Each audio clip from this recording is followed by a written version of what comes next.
In 2020, Detroit police arrived at Robert Williams' home and arrested him in front of his wife and children. He was their lead suspect in a shoplifting investigation where someone was caught on camera stealing watches from a store in the city.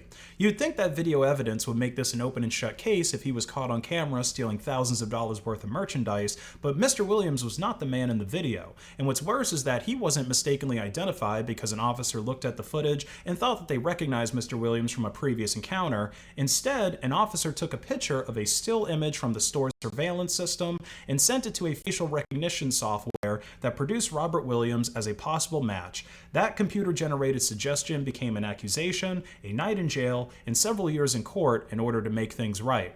This facial recognition failure is just one example of how these automated systems can cost an innocent man years of peace and the city hundreds of thousands of dollars in a settlement. Police departments are also using automated systems to decide where officers should patrol, which vehicles should be flagged, whether a sound was a gunshot, which people may be connected, and even how an officer's report should describe an encounter. The issue here isn't that AI is replacing police with some kind of evil RoboCop, but rather that police are using advanced surveillance tools without the correct training or understanding of how to use them. Obviously, people make mistakes, these automated systems can make mistakes, and combining them together without any standard procedure makes a whole lot of mistakes. But the real problem begins when a police department takes a system that produces probabilities or suggested matches and starts treating those outputs like verified facts. Facial recognition software might rank an innocent person as a possible match, or gunshot detectors might confuse fireworks, construction, or cars backfiring as a shootout. That initial error and alerts are already bad enough, but the system becomes dangerous when the people using the system forget that its output is only as reliable as the evidence and assumptions that went into it. A facial recognition system might rank an innocent person as a possible match, a gunshot detector might confuse fireworks or construction noise with a firearm, a report writing model might leave out an important statement or confidently describe something that never even happened, and that initial error does not automatically mean that anyone is acting maliciously, but it becomes dangerous when the people using the system forget that its output is only as reliable as the evidence and assumptions that went into it. It's the classic garbage in, garbage out paradigm, but with more serious stakes than vibe coding a video game that crashes immediately.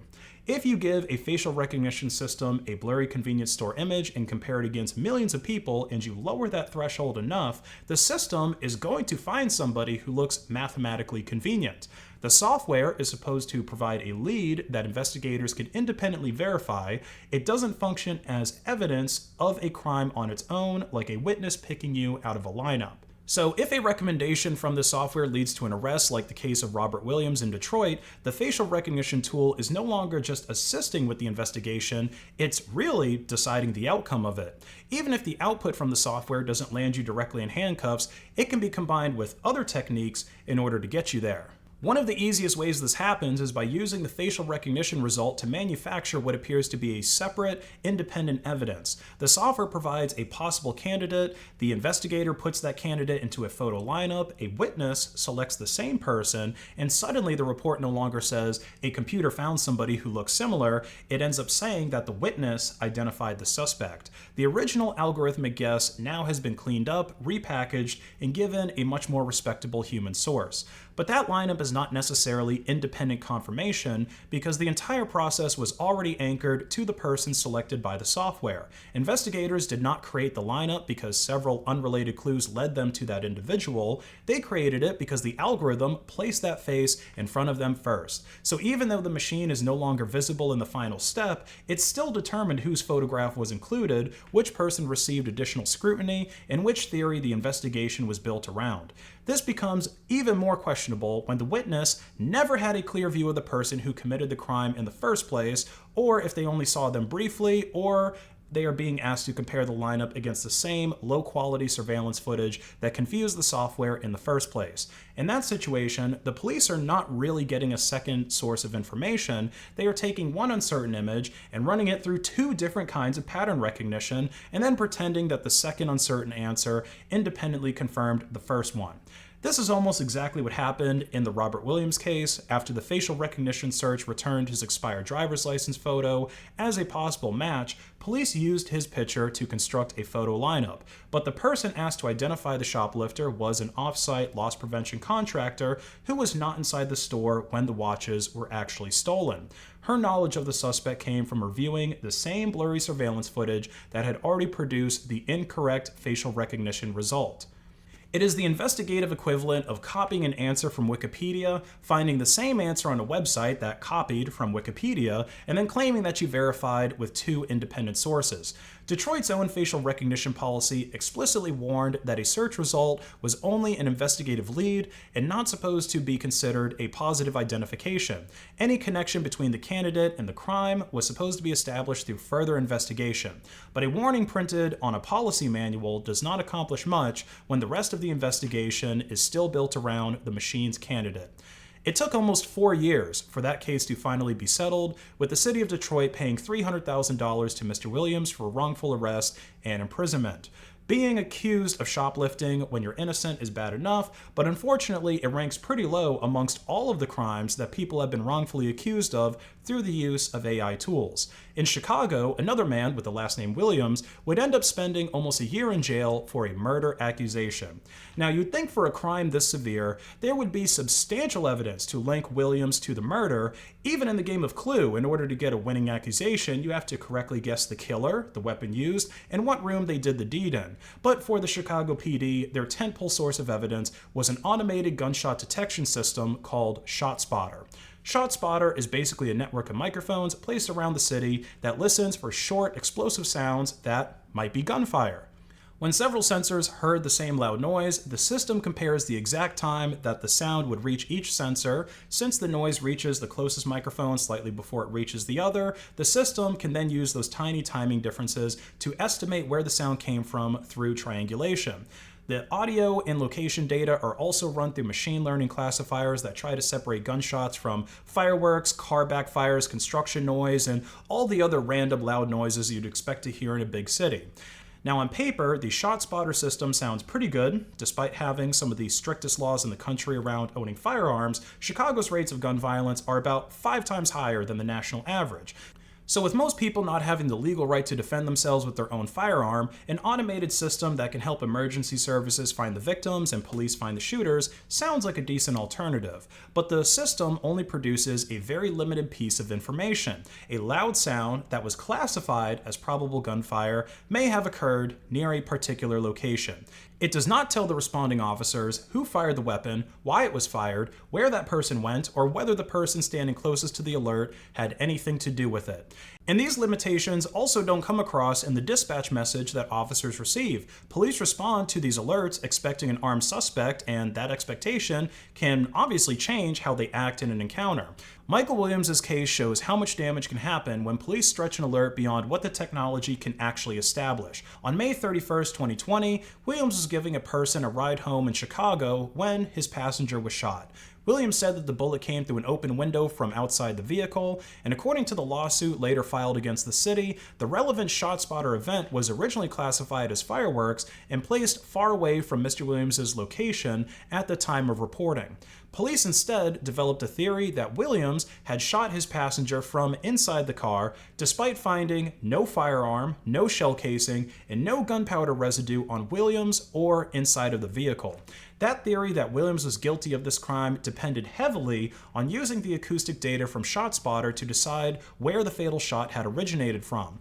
Even though ShotSpotter's contract warns that the system cannot generally be relied upon to detect gunfire occurring inside vehicles or buildings. Williams was not arrested at the scene. Police arrested him nearly 3 months later, but once the alert had been fitted into their theory, it became part of the foundation for charging him with murder. Williams spent approximately 11 months in the Cook County Jail while the case was pending. During that time, he said he contracted COVID twice, struggled to receive appropriate food for his diabetes, and developed a nerve condition that continued affecting his hand after his release. The original alert was a few seconds of acoustic data, but the human interpretation attached to it cost him nearly a year of his life. The charges were finally dismissed in July 2021 after prosecutors said they did not have enough evidence to continue. Sound Thinking, the company that created ShotSpotter, disputes the claim that its technology was responsible for Williams' arrest and points out that ShotSpotter did not identify Williams and did not make the decision to charge him. The company also says it proactively contacted prosecutors to explain that the system was not designed to determine whether a shot occurred inside an enclosed vehicle and that this acoustic evidence did not support the prosecution's theory. And honestly, that defense reinforces the larger point. Of course, the microphones did not handcuff Michael Williams, the algorithm did not sign the charging documents, and the acoustic reviewer did not order him held in jail. Human officers and prosecutors are the ones who made those decisions, but they were willing to build a murder theory around data that the company itself later said could not conclusively answer the question that they were using it to answer. Now, of course, these big stories where an AI system leads to someone being charged with a severe crime and the city having to pay out hundreds of thousands of dollars when the accused is found innocent gain a lot of attention. But there's a more minor area of the law that almost everyone has found themselves on the bad end of at one point that AI systems are making even more pervasive, and that is traffic violations.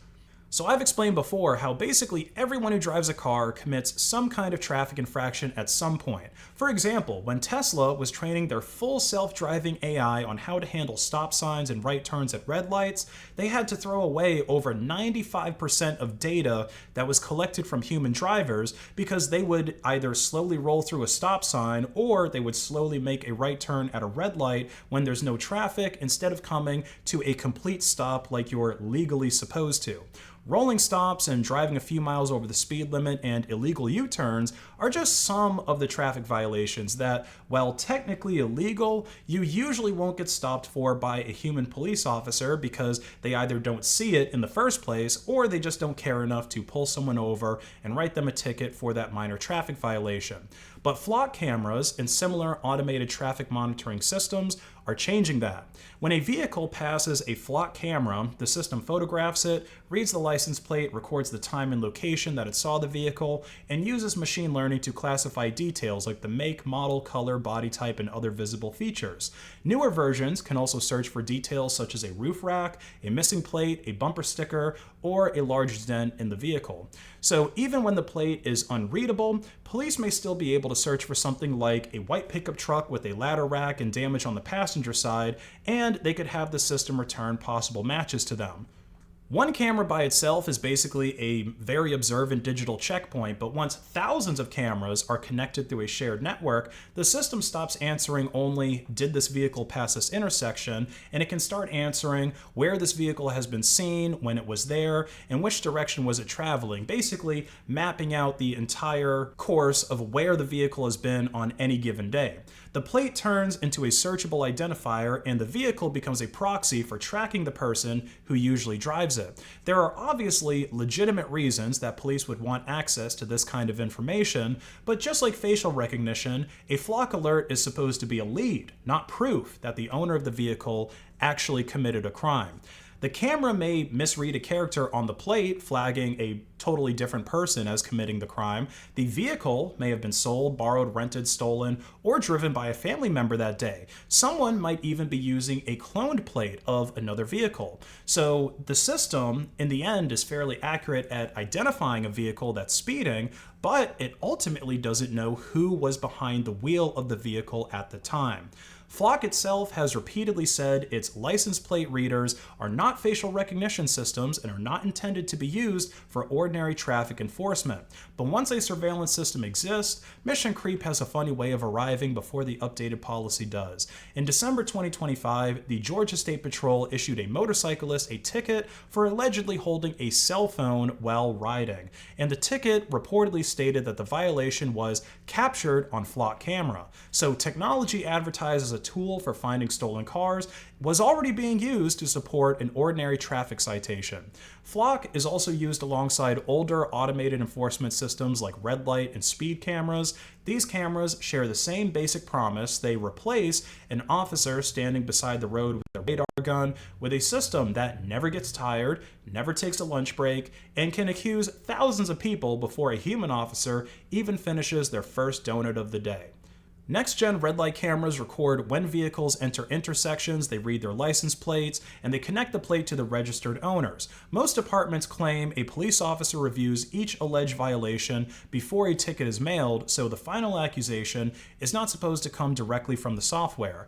In most cities, running a red light is not immediately treated as a criminal offense. You'll likely receive a letter in the mail giving you a few options to either fight the charge in court, or you could pay a fine that might be anywhere from $50 up to a couple $100.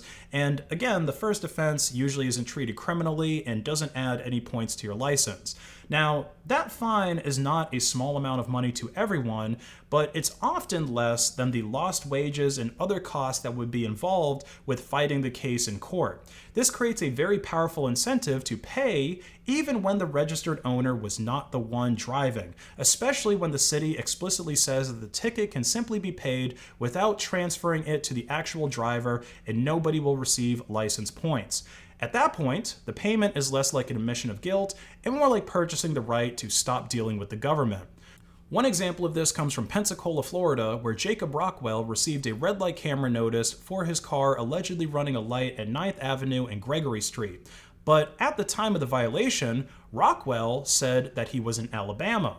The camera did correctly identify his vehicle, but not the person who was driving it. Jacob was in another state at the time, so it was impossible for him to have been the one who ran the red light in Florida. Ultimately, what happened is an automated system identified his vehicle, found the name attached to it, and mailed the ticket to him without knowing who actually committed that violation. Now, there is a process to sort out this kind of problem in Pensacola. The owner of the vehicle is required to submit a signed and notarized affidavit to the city identifying the person who was actually driving, and then the city would review it and submit a ticket to that person. So not only are these taxpayer-funded cameras giving tickets out to more citizens than a human police officer, but they're offloading the burden of properly identifying who committed a violation to the citizens themselves. If a human police officer pulled you over for running a red light, there wouldn't be any issue because they would identify the driver during the traffic stop. The worst part about all these systems is the fact that they burn the taxpayer on all ends. Citizens of a city are the ones who are paying for these systems to be installed with their taxpayer money, and they're also the ones having to pay the tickets or having to pay for having an affidavit notarized so that they can officially snitch on whoever was the one driving the vehicle. These systems could also make cities less safe because if traffic monitoring systems are deemed more efficient than police patrolling and stopping people, then a city might reduce the amount of police presence that they have on the street.